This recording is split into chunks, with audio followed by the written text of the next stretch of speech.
नुसता अपमान करताय। वर्गीकरण लागू होऊ द्या।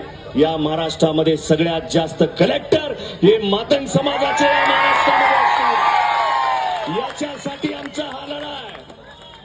आमचे कलेक्टर बनवण्यासाठी डीवायएसपी, एसपी, फौजदार, डॉक्टर, इंजिनियर बनवण्यासाठी आमचा लढा आहे। तुम्ही आम्हाला अपमानित करताय, आम्हाला पोतराज म्हणताय। आमचा पोतराजाचं इथं माझा मित्र उभा आहे, त्याचं शिक्षण विचारा काय। आम्हाला तुम्ही म्हणता हलगीवाले, अरे तो आमचा वाद्य संस्कृतीचा भाग आहे, कुणालाही मिळालेला नाही। हलगी आमची स्वतःची वाद्य संस्कृती आहे, कुणालाही या महाराष्ट्रामध्ये स्वतःचं वाद्य नाही, ते फक्त मातंग समाजाकडे आहे। हे आमचं स्वतःचं वाद्य आहे, ही आमची स्वतःची रणहलगी आहे। छत्रपती शिवाजी महाराजांची लढाई सुद्धा आमची हलगी वाजल्याशिवाय चालू होत नव्हती, ती रणहलगी आहे आमची। आम्हाला या व्यवस्थेने पछाडलं, आम्हाला व्यवस्थेने मागे सरकवलं।